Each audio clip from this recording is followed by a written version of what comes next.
welcome, ladies and gentlemen, to number 11. I cannot believe we've made it, but we have. I wanted to do something special, like at the end of 10, be like commemorative, like congratulations, we've made it for 10 episodes straight.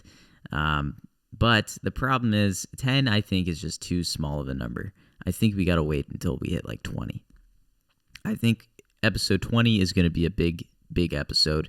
It's going to be long. Today's episode is not going to be as long as yesterday's. Half an hour. Was I on crack or something? It seems like it, because half an hour is pretty good for having. I had no material. I didn't know what I was going to talk about. I pretty much just sat down. I was high off a gummy, and I was just like, all right, we're gonna jump into this today. We're gonna do it a good episode of The Void. And I was feeling hyped on myself. I was feeling good. And we produced, I think it's the best Void to date. I think we did a really good show yesterday, and I don't think today's show is going to be able to match it. Unfortunately, it's just tough to do that. It's tough to maintain that kind of energy when you're doing a show like this. It really is. My chair is so squeaky. By the way, I'm gonna get a new chair soon, which I'm excited about. Maybe that's something I'll do later today or this weekend. On days that I'm feeling good, I want to get out and I want to be doing things that are productive. And I'm feeling pretty good today. So I'm going to do the show, and then I'm going to get out there and I'm going to start. I think I'm going to use my Olive Garden gift card today. Yep, that's right. It's just still sitting here on my desk. I kept saying I was going to use it, but I never did. And now I'm thinking today might be the day. It might be. But I'm also going to probably go chair shopping at some point here. I got a lot of kind of issues going on with me medically right now, obviously, but I need to get some white blood cell shots, so I got to do some blood. I'm going to do blood tomorrow, then they're going to take a look at my numbers and then determine, okay, maybe he needs 1 shot, maybe he needs 2 shots, and then once we have all that figured out, then I'll get to go back to being kind of doing normal-ish stuff until I get sent back in for more chemotherapy. So the cycle continues, and the battle continues. And the battle is it is hard as fuck, as we've kind of been talking about. But we're continuing on. And recently, one of the most difficult things for me has been just dealing with nightmares and bad dreams. I've been having a lot of bad dreams. I've been kind of plagued by them recently, and I've been experimenting with all different ways of kind of getting rid of them, including using crystals. My brother, as I've mentioned before, gave me the beautiful giant piece of quartz, and I have it sitting on my desk on a kind of crystal tray, and I have one end of it that's supposed to be like the most powerful end, supposedly, pointing at me, and it's supposed to make me have better dreams and more vivid dreams. But I'm skeptical about the crystals and stuff. I don't really know how I feel about crystals being as powerful as some people make them out to be. Some people believe that different kinds of rocks and minerals can do different things for the human body. I'm not really sure. I'm kind of on the fence about all of that. I used to spend a lot of time in a shop in Vacaville called Consolidated Rock and Minerals. I believe that's what it's called. I got it pulled up here. Consolidated Rock and Mineral Shop. It's in Vacaville. It's right off Highway 80, and it's super big in there. They have thousands of different kinds of rocks, and I promise we're not sponsored by them this week. I can promise you we have no sponsors still.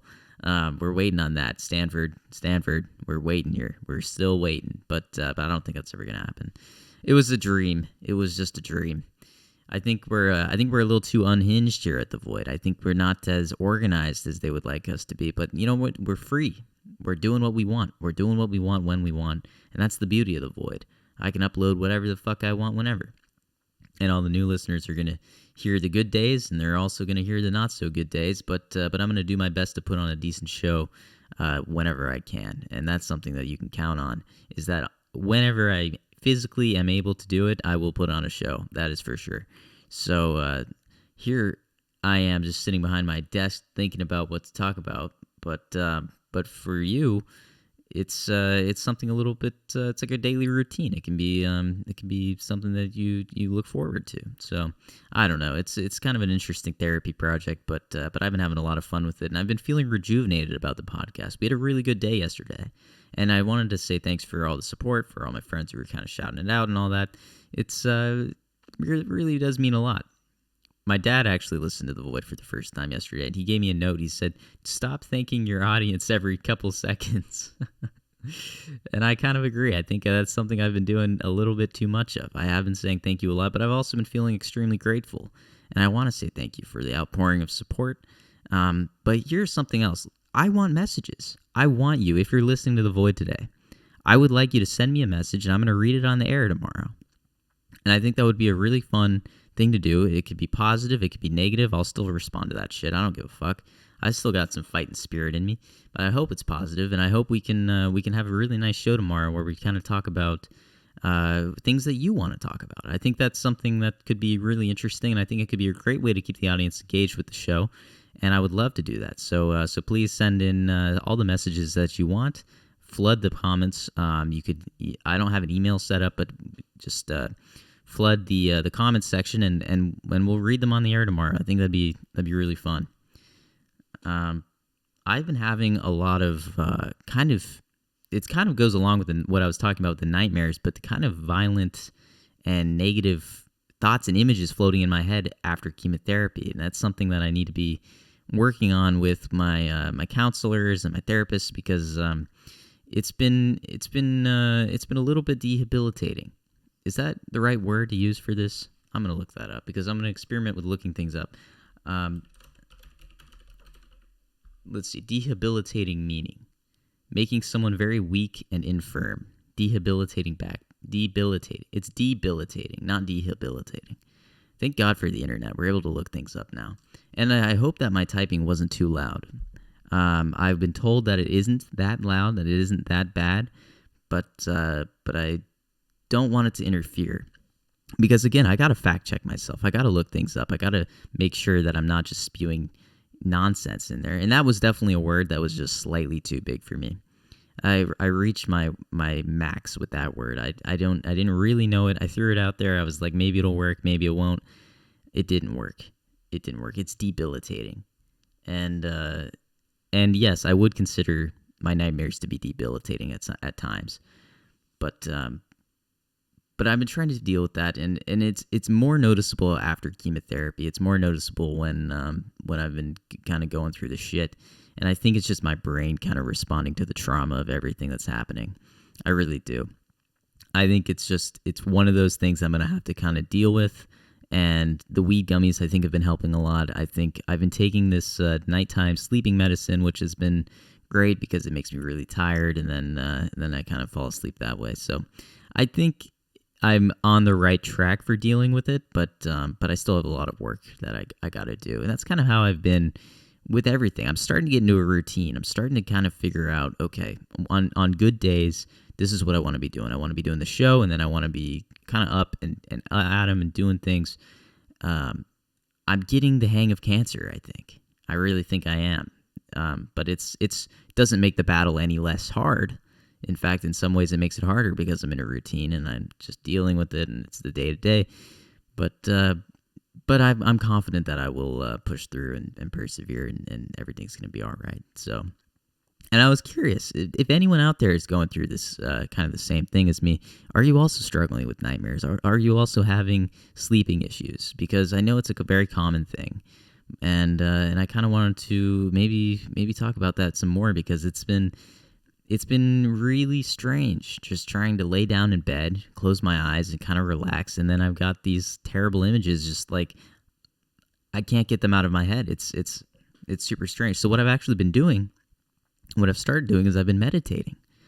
I've been doing about a 10-minute daily meditation, and it's been really nice. And it's part of the Daily Calm. You can find it on YouTube. In fact, I'll probably link it in the description of this video if it will help you.